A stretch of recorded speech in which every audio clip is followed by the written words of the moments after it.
Welcome to Attainable Green. I'm Jess, and today we're going to be talking about my seedlings.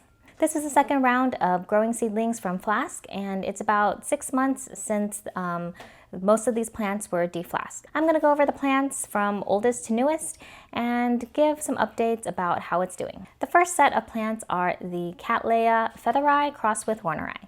Now, these plants came from the first round, so they've been deflasked for over a year now. And currently I have about 4 plants, and they are currently outside in my side yard. They're in my humidity tent that gets a little bit extra moisture. And so far, I think those plants are doing quite well. These plants are starting to show their Cattleya shape. So you see a little bit of the pseudobulb and the long leaf of the classic Cattleya. I think these ones will still have a ways to go before they become blooming size, but for now, I'm hopeful that these have made it so far. Second plants are the Ascocenda Adisak Happiness number 261. This was the last of the Carmela mystery flasks. When I saw that the moss was starting to degrade, I decided that these plants needed to be repotted. I repotted all of them into a small bark mix, and I quickly noticed that these plants are basically all leaves and barely any roots. So I may have to rethink my repotting for these plants because they're not really staying in the pot, and they float every time I water these plants. So I'm going to have to reconsider how I'm going to grow these plants because they're just not working in its current state. Now, the next couple of plants were actually my Cleisocentron, and I'm not showing them because I actually lost both flasks of my Cleisocentron. During the winter season, either I overwatered them or I kept drying them out.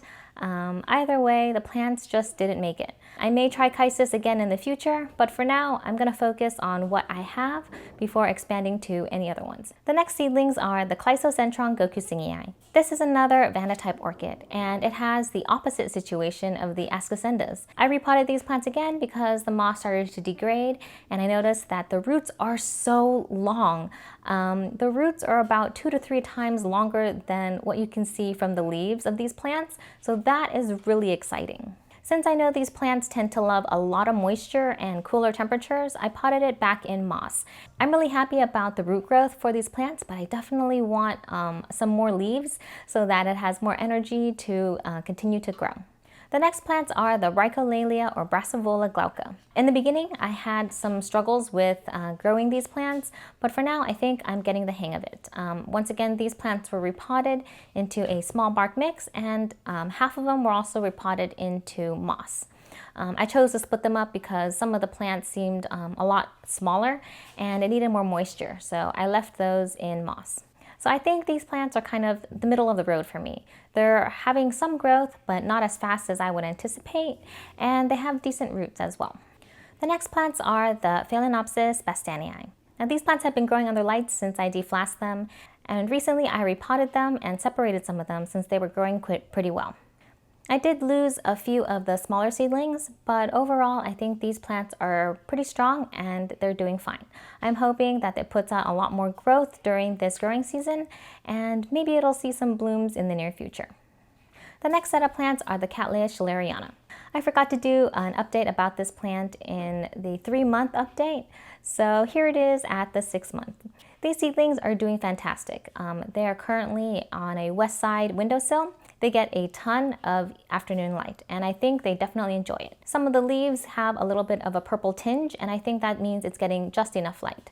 They're potted in moss, and I haven't repotted them yet because they were pretty recently deflasked, and the moss still looks pretty good. I'm hoping that once the warmer weather hits, it will also pick up the speed of growth. The next plant is the Laelia speciosa. Now, these plants were potted in a mix of coconut husk and perlite, and I didn't do any transition from them from the flask to the actual environment. I didn't have a humidity tent or a dome or anything, and they seem to grow very well.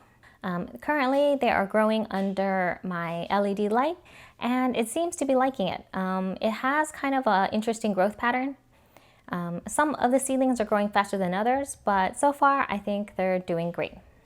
The next plants are the Laelia autumnalis, and these plants also were deflased at the same time as the speciosa, so they definitely have about the same pattern of growth.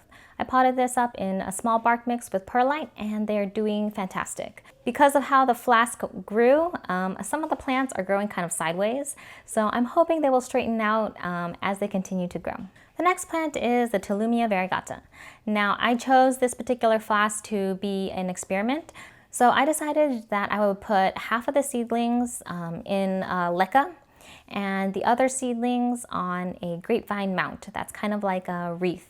So I'm hoping that these will establish themselves and it'll become kind of this beautiful Tolumnia wreath. So far I've noticed that these plants need to be watered every day, maybe even multiple times a day, and I am not very good at that. So some of these plants are a little bit dried out. I noticed that when I water the leca, the pebbles themselves kind of overlap and come on top of the plants, and so the plants end up submerged and the leca is floating.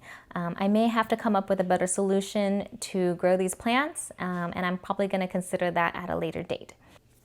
Now the last plant is the Clowesia glaucoglossa. This was a very interesting flask because it's the first time that I'm dealing with Cattleya from flask. Also, this is a Clowesia species that I haven't really heard of. I jumped at the opportunity to grow these and hopefully they will survive. So far, these plants are really adjusting to being in moss, and I keep it watered constantly so that they don't dry out. And I'm just hoping that it continues its growth. So it'll be interesting because I did not give these plants any kind of rest, and we're going into the growing season, so it'll be very fascinating to figure out how these plants grow from such a small stage. So that is the overview of all of the seedlings that I have deflasked from the first round all the way up to my current second round. It is still a very new experience for me, so I am learning as I go, and I'm pretty sure I made a couple of mistakes along the way. Some of the plants may not be as healthy as I would like, but they are all surviving and growing, and that is all I can really ask for. I'm hoping that as I continue to do this, I get better at it and I can understand these better. So this year I want to focus less on adding more seedlings and just trying to maintain what I have. Overall, I tried to repot almost all the seedlings, and I just want to give it fresh media as we head into the new growing season. As much as I love moss, I think in the seedling setup, it only lasts for about 6 to 9 months before I feel like it starts to degrade and impede the growth of the plant.